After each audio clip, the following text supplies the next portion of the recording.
picking the seeds out of the cotton field. Right. So guess what became popular with the plantation owners? Slavery. Because now they can make a lot of money. Right. When I heard that, that was absolutely wild.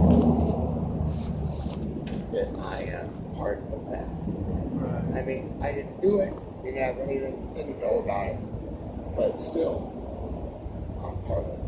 And that makes me feel wrong. Right.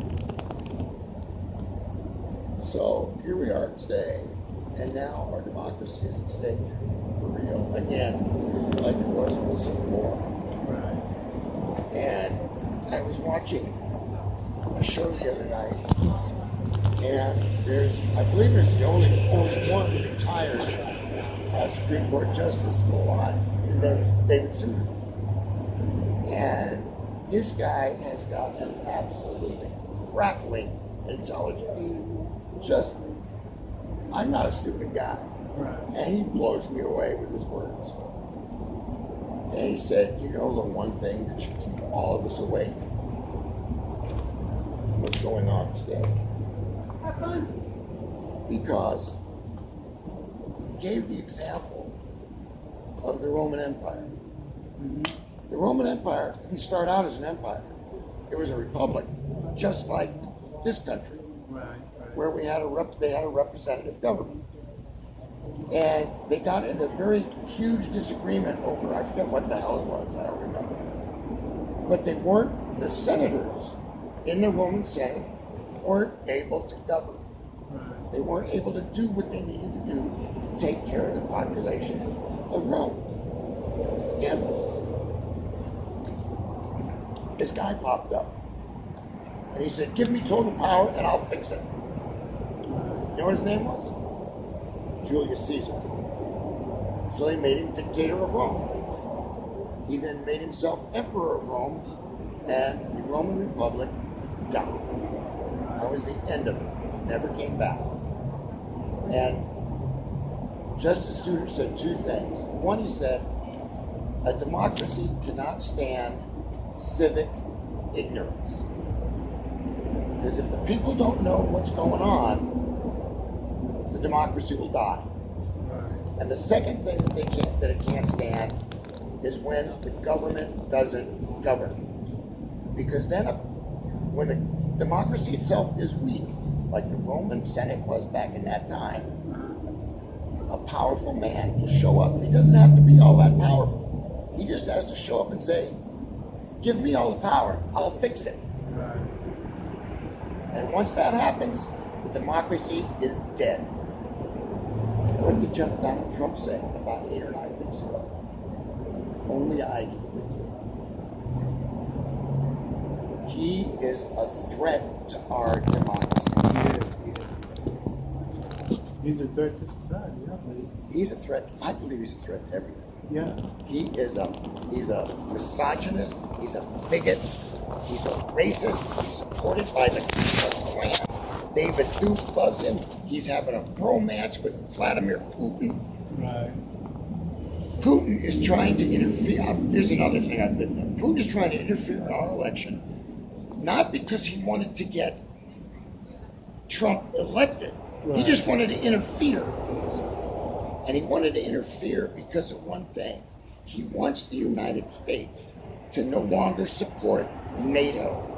Right. NATO is the only thing that is stopping Putin from sending the Red Army into Poland, Bulgaria, Romania, Yugoslavia, all those Eastern European countries. They were once part of the Soviet Union. They're not now. They're free, independent countries. He wants them back. And you know who Putin was before? He was a general in the Soviet Union's KGB. Oh, wow. Yes, he is the ultimate dirty trickster. And what he's trying to do now with hacking and interfering in the way things are going on in our computerized society here, he's hoping that the United States will back away from NATO. Because Trump has said, hey, I'm not going to help those people out unless they pay up. Right. He wants NATO to pay a bunch of money to the United States so we'll defend them. We've always defended them since the end of World War II. In fact, can you name the 3 countries that stood up for the United States of America and defended us and joined our troops in Afghanistan after 9/11? 3 countries in Europe. Do you know what they were? The 3 tiniest countries in Europe: Estonia, Lithuania, and Latvia. They're the little tiny Baltic countries along the Baltic Ocean, the Baltic Sea. Right. Putin wants to destroy them and take them back. They're one of the first ones that separated out. They left and became their own countries again. The Nazis did absolutely horrendous things in those 3 countries during World War II. And when the Red Army pushed the Nazis out, the Red Army started doing the same damn things to them. Right. These 3 tiny little countries sent a military contingent to join our guys that was as big per capita, rated to the size of their country, as our detachment was over there. And they lost, I forget how many men it was, 11, 17, something like that. But per capita, they lost more soldiers than the United States did. Right. But they are the only ones. They weren't even full members of NATO yet. They had just started to join, and they hadn't been, yea, verily blessed and approved in yet. Right. But they're the first ones that stood up and joined us after 9/11. Wow. Little tiny gutsy guys. I think of them as the feisty bandy roosters, but they are tough. Right. And you know what they did? They had, great big heavy vehicles to haul their troops around. And they were getting slaughtered by the IEDs, the improvised explosive devices. So they got rid of those damn big vehicles. And you know what they tore around on? Motorcycles. They got dirt bikes and they started tearing up ISIS. They mounted machine guns on them and just went rip the bad guys to shreds. Right. Were you did you serve in the No, U.S. forces? I never served in the military. Oh. I was a contractor for 40 years. Right. In 1970, I was 1A, and they didn't draft me. Right. If they drafted me, I'd have gone to Vietnam. Oh. And I firmly believe I'd have come back in a box. Right. I'm big and I'm strong, but I am not graceful. Right. I mean, I trip over my own feet all the time. But I had gone. Right. But they didn't call me that one year. In fact, my lottery number was 289. They went up, I think, to 284 that year. Right. So I almost got called. Didn't go. Right. What I did instead was I stayed in the university. I wanted to study computer science, but here at UNLV, all the computer science classes were in the math department. So I wound up getting a math degree. Right.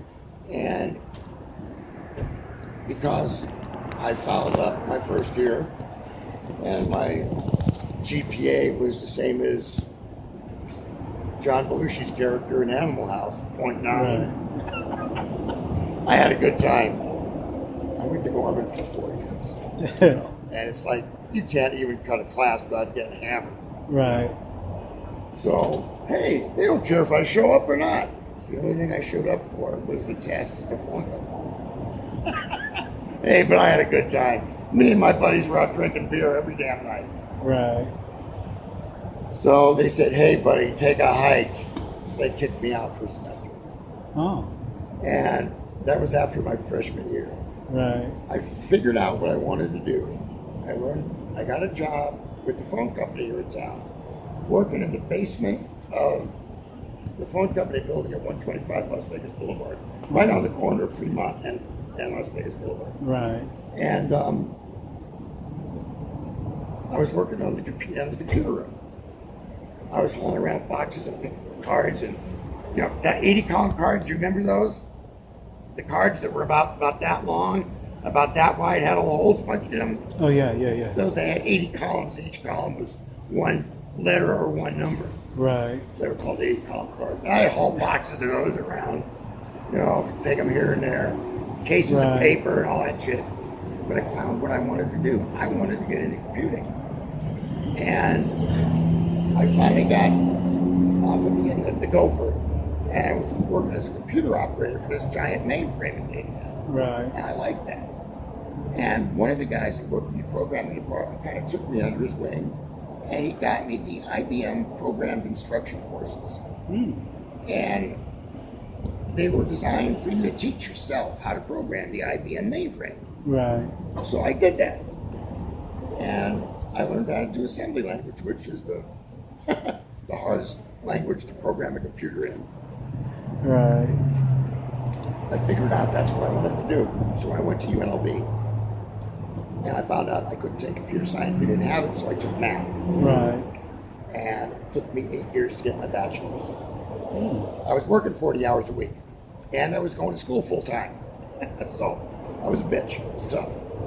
Got through it, got my degree, and had enough coursework to have my master's in mathematics. Right. Because I had to pile all that other stuff on to get the computer classes I needed. Right. But it worked out, got my degree. Wound up carrying a 3.5 GPA, but when you take my 0.9 and average it in, I graduated with a B average. Right. So went back to, my wife wanted to go back to school, so we both went back to University of Phoenix. Right. Great place to go to school. I went there. Did you? Yes. Good school. I For like the way they teach. for psychology. I did computer information systems. Oh, okay. Got my master's. You know, it's good courses. I love the way they teach. You read, you write a paper, and you get up in front of the class and you tell them what you did Right. every week. I didn't like getting up in front of the crowd and telling them what I did every week. But it worked. I learned the stuff. You know, it was great. Right. So, you know, got my master's degree. So I actually have enough. I have one master's degree, but enough work to have done two. Right. And I'm kind of proud of that. I don't know why I'm talking about this. I'm foaming at the mouth here. I don't even know you, Anthony. I'm giving you my life story.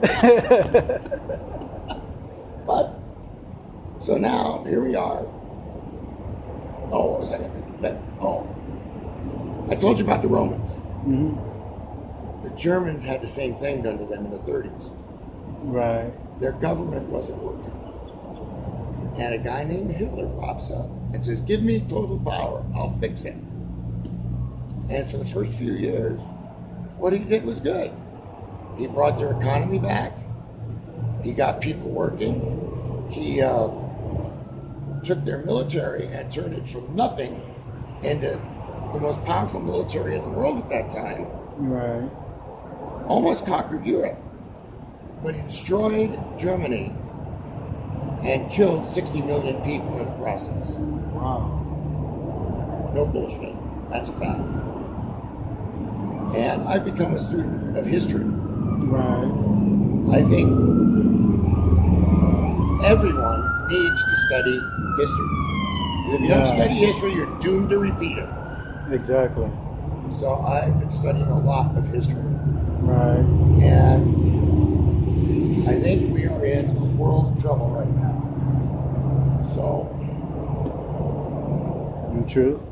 I'm hoping that Mrs. Clinton gets elected. I really So am. do I. So do I. Good. Go vote. I Right. tell Anthony, I gotta go, man. So do I. Thank you, man. It was nice meeting you It and was nice meeting talking with too. you. I enjoyed your company. Thank you. Have a good Have one. a good day. Drive carefully, please. I will. Now I gotta go find my way.